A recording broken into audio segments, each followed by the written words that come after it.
Most people are familiar with Chapo now from the news Mm, headlines, his recent arrest, but they're not familiar with his backstory. yeah. So, how did Chapo rise to power? So El Chapo comes from this small village in the mountains of Sinaloa, uh, a village called La Tuna, which I've been to, and it's a rugged village in the mountains with mountain people living up there for hundreds of years in tough conditions. Uh, and he says himself on the video with Rolling Stone when he gave this video interview there that he began when he was about 15, which would have been about 73. He was born in 58. He began to get involved in working in the fields with the opium. So you have the opium fields, and you have the people taking the gum out of the opium, which is then made into heroin. And he got involved in the trade, and then he emerged under Felix Gallardo, under the padrino. He emerged under him, and became a more well-known trafficker, and they talked about him being known as El Rapido, the fast one, because he could move drugs quickly into the United States, and his use of tunnels. Now, I will say with El Chapo, there's a again with this weird mix of myth and reality, and sometimes it's hard to know when one begins and when the other stopped. I think the way he got boosted to superstar status, and he is the what I would say one of the three most infamous criminals in the world in the last 150 years. You can go Al Capone, Pablo Escobar, and El Chapo. They can put them up there. That's probably the three most infamous criminals in the world there's been. But why is he up there and not so many of these other Mexican drug traffickers? And I think it was the media itself kind of feeding off this, the fact he escaped from two prisons. I think a bit his name, El Chapo Guzman, had a ring to it, which people kind of. Do you know? Do you know how he did those escapes? Yeah, I mean, yeah. I mean, we know the stories how he did those. I mean, the first one that he went out in a laundry cart, and the second one that he went out in a tunnel with a rail and a motorcycle. I mean, as always, there's always like questioning of those stories even, and a lot of people don't believe that he went out the tunnel, but he walked out the front. Think he walked out the front door. I mean, a lot of people believe that. They think no, that whole tunnel was a kind of setup, and it was all a fake thing to like divert from the real story of him just simply walking out the front door of the prison. But his kind of superstar status, I think, is those things, and it feeds off because then Sean Penn meets El Chapo, and then what was all that about? Yeah. Sean Penn then meets Can you El explain Chapo, why on earth he went to that meeting? I mean, did he fancy that Mexican TV star? Was that part of it? De Castillo. Was he thinking with his dick? Chapo. Yeah, Chapo. Yeah, may well be. Yeah, may well have been. That's there was the story that because she was in this again the weird merging of reality and fiction. She played. There was a book written called The Queen of the South by a Spanish writer, where he invented a imaginary drug trafficker who was a female drug queen of the South. Then there was a real female drug trafficker, or Sandra Beltran, who the government probably named the Queen of the Gulf, based probably on the TV series. So people kind of get mixed up between the fictional and her, and then Kate de Castillo, who then played the Queen of the South. People can get mixed up between, so you get kind of so she played the drug trafficker in this TV series. And it was very popular. This stuff's popular with drug traffickers themselves. They like watching some of these TV shows, or young people watch them, and it kind of. Now afterwards, she had this strange moment where maybe kind of being swept away from playing this role of a drug trafficker. She kind of wrote this thing saying, I trust drug traffickers more than the politicians. This was a tweet, wasn't it? Yeah, they should traffic with love. This kind of thing. So supposedly Chapo then approached her through this kind of thing, saying, we could meet. He apparently had never heard of Sean Penn, didn't know who Sean Penn was. She was talking with Sean Penn. Sean Penn had his own agenda about, I'm going to write a piece for the Rolling Stone magazine. Now, I can't criticize Sean Penn for doing that because, it's a journalistic coup to an extent. Him doing risky that. One, isn't it? Yeah, it's risky. What I don't I don't criticize him for doing that because I would have done it if I didn't be with that chap. I would have done it. What I don't, I feel Sean Penn could do is give it. If he likes journalists and in journalism, give support to journalists in journalism, which he doesn't seem to care that much for journalists. He's does his thing, but doesn't really support journalists much who are covering this or hasn't kind of learned Spanish or made much effort here. But whatever, he got this meeting. And the purpose of the meeting was what?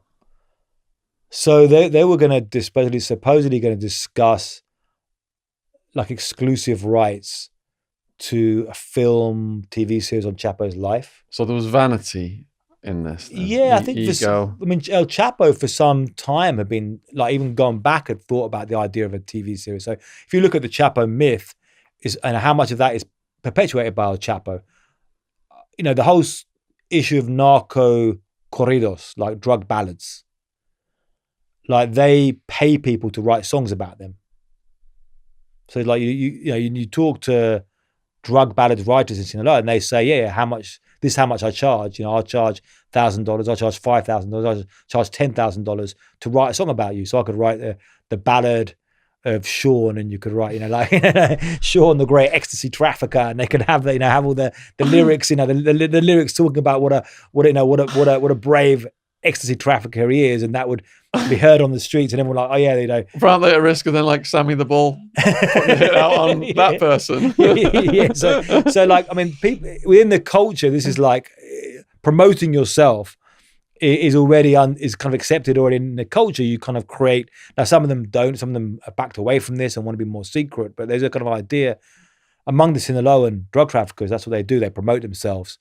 So there's been other ones. Barnaby. There's talk about him. He met with TV producers, and there was a film. There's been like the kind of narco B movies made of some of these guys. So from their point of view, it's like, okay, I'm going to make a movie about my exploits and stuff. And people, in Sinaloa, you talk to a lot of people from that area, from those mountains, they all say El Chapo's a folk hero. El Chapo, came here to this place and he built a road and he was giving out money, and I saw him and he was that's what people say. So this goes to their heads. That's the reality they live in. Everyone thinks they're amazing. Everyone thinks they're providing money. That's what they're kind of at, So I'll make a film about yourself. And Sean Penn was there and wrote this story about it for Rolling Stone. It was a tough choice for the Rolling Stone editors. Then when they got, the story moved a lot, it became a very famous story. But all of this kind of adds to this mythology of El Chapo. But really, so the defense, I went to some of the trial in New York, and the defense was, El Chapo's not really the head of the Sinaloa cartel. And what about this guy El Mayo? Is El Mayo really the head of the Sinaloa cartel? And he might well be a senior figure to El Chapo. In fact, from the first times I went to Sinaloa, many people then were saying, really El Mayo's a more powerful figure, El Mayo Zambada. So yeah, it's hard to know. I think it was I think the Sinaloa cartel was perhaps never a big single company. It's more like a big association of drug traffickers. Like you have an association of tequila producers, and you might have somebody who's representing the traffickers, but they don't have control over all of the different traffickers. There's a whole bunch of traffickers who club together. So like they say, like, we want to traffic cocaine. Let's move 20 tons of cocaine on a ship from Colombia to a port in Mexico. Okay, I'm going to put in for 5 tons. He can put in for 5 tons. That guy can put in 4 tons. Another couple can put in another 3 and 3, and we make up the weight there. Yeah, it was US prosecutors who defined cartels, wasn't it? Yeah, well, yeah. They in their cases, if you look at the way US law is made, they have conspiracy cases and they need organizations. So it helps to make names there.